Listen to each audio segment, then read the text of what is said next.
ദൈവത്തിൻ്റെ അതിപരിശുദ്ധ നാമം മഹത്വപ്പെടുമാറാകട്ടെ. നമ്മളിന്ന് വായിക്കുന്നത് വിശുദ്ധ ലൂക്കോസിൻ്റെ സുവിശേഷം 7-ാം അധ്യായം 4-5 തിരുവചനങ്ങൾ.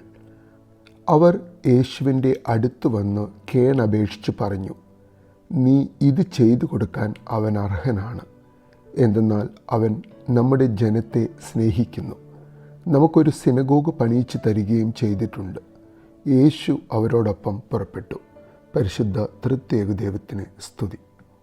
ഒരു വിജാതീയനു വേണ്ടി ദൈവത്തിൻ്റെ സ്വന്തം തിരഞ്ഞെടുക്കപ്പെട്ട ജനങ്ങളിൽപ്പെട്ടവനല്ലാത്ത, അതും റോമൻ പട്ടാളത്തിലെ ഒരു ശതാധിപന് വേണ്ടി യേശുവിനോട് കേണപേക്ഷിക്കുന്ന യഹൂദ പ്രമാണിമാർ, ഒരുപക്ഷെ ആ യഹൂദ പ്രമാണിമാരുടെ പോലും കണ്ണ് തുറപ്പിച്ച ഒരു ദിവസമായിരിക്കാം ആ ദിവസം. തങ്ങളുടെ ജാതിയിൽ പോലുമല്ലാത്ത, എന്നാൽ സമൂഹത്തിൽ റോമൻ സാമ്രാജ്യത്തിൽ വലിയ ഒരു സ്ഥാനം വഹിക്കുന്ന വ്യക്തി തങ്ങളുടെ അടുത്ത് വന്ന് തങ്ങൾ പോലും അത്ര വിലമതിക്കാത്ത തങ്ങളുടെ സ്വന്തം സമൂഹത്തിൽ നിന്നുള്ള 30 വയസ്സ് മാത്രം പ്രായമുള്ള യേശു എന്ന ഒരു ചെറുപ്പക്കാരനോട് ഒരു കാര്യം, അതും തൻ്റെ ഭൃത്യനെ സുഖപ്പെടുത്തണം എന്ന ആവശ്യം പറയുന്ന ശതാധിപൻ. ആ യഹൂദ പ്രമാണിമാർക്ക് ഒരുപക്ഷെ വളരെ സന്തോഷവും ബഹുമാനവും തോന്നിയിട്ടുണ്ടാകാം. കാരണം റോമൻ ഭരണകൂടത്തിൽ, പ്രത്യേകിച്ച് പട്ടാളത്തിൽ ഉന്നത സ്ഥാനത്തിരിക്കുന്ന ഒരു വ്യക്തി തങ്ങളോടാണല്ലോ ഈ കാര്യം വന്ന് പറഞ്ഞത് എന്നതിൽ പക്ഷേ ഒരു ചെറിയ ജാള്യതയും അവരുടെ മുഖത്തുണ്ടായിരുന്നിരിക്കാം. എന്തായിരുന്നിരിക്കാം ആ ജാള്യതയ്ക്ക് കാരണം? യഹൂദ മെശിഹായായ യേശുവിൽ ഇതുവരെ ഏതൊരു യഹൂദ പ്രമാണിമാരും കാണിച്ചിട്ടില്ലാത്തത്ര വിശ്വാസം ദൈവത്തിൻ്റെ സ്വന്തം തിരഞ്ഞെടുക്കപ്പെട്ട ജനങ്ങളിൽ പെട്ടവനല്ലാത്ത ഒരു ശതാധിപൻ കാണിക്കുന്നതിലുള്ള ജാള്യത. എന്നിരുന്നാലും ഒരു കാര്യത്തിൽ ആ യഹൂദ പ്രമാണിമാർക്കെല്ലാം ഒറ്റ സ്വരമായിരുന്നു. ഏത് കാര്യത്തിലാണ് അത്?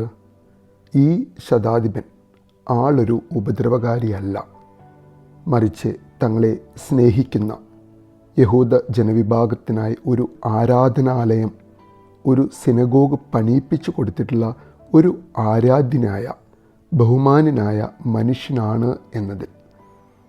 അതുകൊണ്ട് തന്നെ കഫർനഹൂമിലെ ആ പ്രമാണിമാർ ഒറ്റ സ്വരത്തിൽ യേശുവിനോട് ആ ശതാധിപൻ്റെ ആവശ്യം അനുകമ്പാപൂർവം അപേക്ഷിക്കുകയാണ്.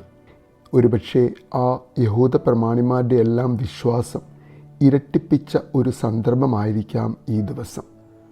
കാരണം അവർ ആവശ്യപ്പെട്ട കാര്യം തങ്ങളുടെ മതത്തിൽപ്പെട്ട സാധാരണക്കാരായ ജനം ബഹുമാനിക്കുന്ന, രോഗികളും പാപികളും ബഹുമാനിക്കുന്ന, മുക്കുവർ ആരാധിക്കുന്ന യേശു എന്ന തച്ചൻ്റെ മകൻ തങ്ങളുടെ ആവശ്യപ്രകാരം ശതാധിപൻ്റെ ഭൃത്യനു വേണ്ടി രോഗസൗഖ്യം നൽകുന്ന വലിയ ഒരത്ഭുതം ചെയ്യുന്ന യേശു. അത്രയും പ്രമാണിമാരുടെയെങ്കിലും അന്ന് അവനോട് അപേക്ഷിച്ച ആ പ്രമാണിമാരുടെ കണ്ണുകൾ ശരിക്കും തുറന്നിട്ടുണ്ടാകും അല്ലേ? നമ്മുടെ കണ്ണുകളും തുറക്കണോ അടയ്ക്കണോ, അതോ തുറന്നു പിടിച്ച് പിന്നീട് അടച്ചു വയ്ക്കണോ എന്ന തീരുമാനം നമ്മുടേതാണ്.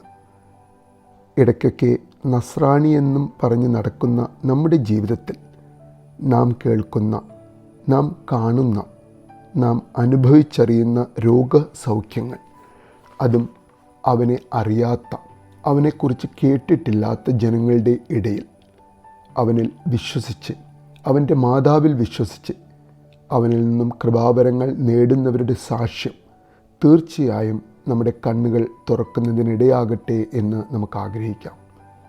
അവൻ്റെ ശക്തി മനസ്സിലാക്കി സൗഖ്യദായകൻ്റെ കൃപ നമ്മളിലുണ്ടാകുവാൻ, അവനിലുള്ള നമ്മുടെ വിശ്വാസം ആഴത്തിൽ വേരൂന്നുവാൻ നമുക്ക് ഓരോരുത്തർക്കും വിജാതീയനായ ആ ശതാധിപൻ്റെ വിശ്വാസത്തിലേക്ക് വളരുവാൻ ആഗ്രഹിക്കാം, പ്രാർത്ഥിക്കാം. നല്ലൊരു ദിവസം നേരുന്നു.